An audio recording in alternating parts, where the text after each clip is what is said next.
Hi, Gerhard Bloom, once again looking at the tyranny and the delusions of the social justice movement.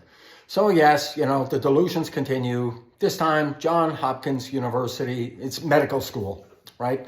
It's Commissar for Diversity, Equity, and Inclusion for its monthly digest, selected the word privilege for its word of the month. Just like Sesame Street, the letter of the day, well, this is the word of the month. Privilege. And Sarita Hill, the commissar, she gives this list that all white people privilege, right? Cisgender, right? This means you're a man and you look in the mirror and you say, wow, I'm a man, right? That's cisgender privilege.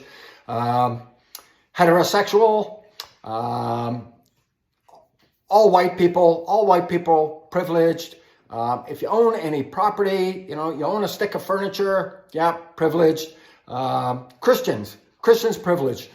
Ask the Christians being slaughtered in Nigeria if they feel so privileged, right? I worked and traveled in China. I speak English. I didn't feel so privileged very much of the time, but the people there were overall wonderful, right? But no, speaking English isn't necessarily privilege. If you're in the United States, the language, English, right? Large sections speak Spanish. You want to succeed in the United States, yes, you need to learn the language. That's English. This is toxic ideological nonsense. And this is to suppose that owning a bit of property is privilege. You may have struggled and worked desperately hard to get what you own, although the leftists want to take it away from you. This is toxic nonsense. I discuss in my book Ying Ma. Ying Ma, she wrote an excellent book, Chinese Girl in the Ghetto, talking about privilege. She had very little privilege.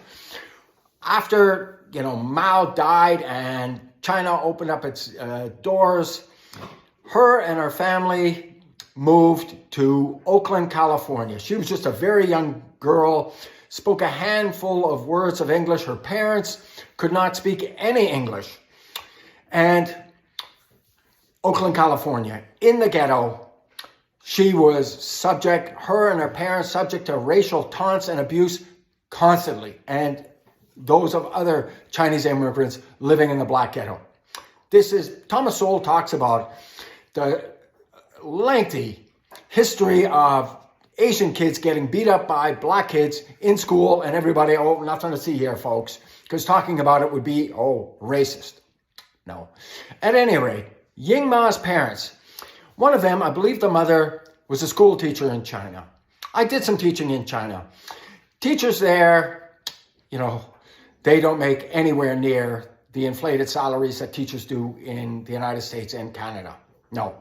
But they are held in very high esteem by the Chinese public because they actually teach these kids. These teachers work these kids very hard. None of this woke nonsense. No, they learn to read. They learn to write. They learn to do math. They work hard. So they're held in very high esteem. And her father, he worked at some other socially prestigious job. They came to Oakland, California. They swallowed their pride. No, they weren't seduced on welfare. They started at the very lowest rungs of the employment ladder. And they were subject to all sorts of abuse and ill treatment. But they swallowed their pride. In one generation, Ying Ma's, she went from a ghetto school. She managed, by working hard and studying hard, to graduate from an Ivy League university with a law degree. Nobody gave that away to her. She worked hard for it. And her parents, in that one generation, managed to work hard and to get out of that ghetto and into a middle-class neighborhood and buy a house, their own home.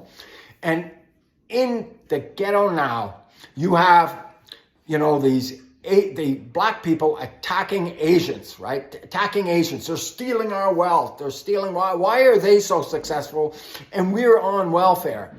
because it's welfare dependency, single parenthood, chronic welfare dependency, generational welfare dependency. I talk about this in my book. This is learned helplessness. And no, it's not individual Black people. It is a culture, and that Black inner city culture is poisonous.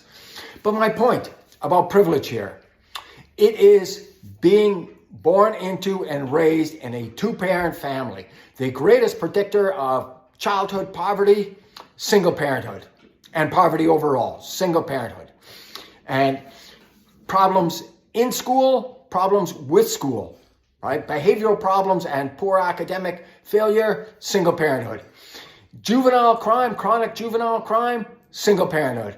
And later, adult crime, add to that list, teenage pregnancy. Well, Ying Ma had two parents and a middle-class work ethic.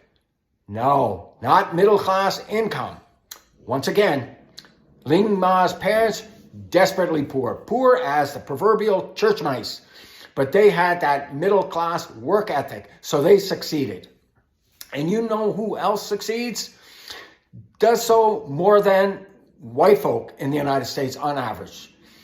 The kids do better in school, parents do better with income. And I know I'm repeating myself for people who are following these videos, but let's rehearse the list here. Nigerian Americans, they're Black. Indian Americas, people from the subcontinent of India, they do better. Chinese, Japanese, Koreans, they all do better on average than American whites, and their kids do better in school. Two-parent families. These communities have very strong cultures of achievement, and they stay intact, and their kids do better because of that.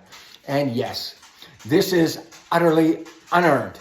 I am grateful that I was born into a two-parent family, a mother and a father. And yes, several times my father had to snap that leash and get my head out of my own ass, right? Straighten up and fly right. My mother, I love my mother to death. She would not have been able to handle that adolescent male that was me. Took my father. And he intervened rarely, but when he did, it was important. So no, I didn't set out on a life of juvenile and adult crime. I got educated. He didn't care how well I did in school, but you will not drop out of high school, right? That was my father. And I ended up, going on to academia, bachelor's degree, master's degree, finished the coursework for a PhD, philosophy and sociology. But I knew the value of hard work and an education and flying right. But at any rate, John Hopkins, but fortunately, people are pushing back. That is the good news. So enough people push back against this poisonous nonsense that John Hopkins University had to pull us down and offer apologies. Right? So good stuff. People are waking up to just how poisonous this nonsense is. Awful. Anyways, thank you so much for your time and attention. Do check out my book, Deconstructing Social Justice. Learn more about that Ying Ma and her struggle and how poisonous this leftist ideology is. It is wrong on absolutely every front. You would think the law of averages, they would get something right. They don't. They absolutely don't.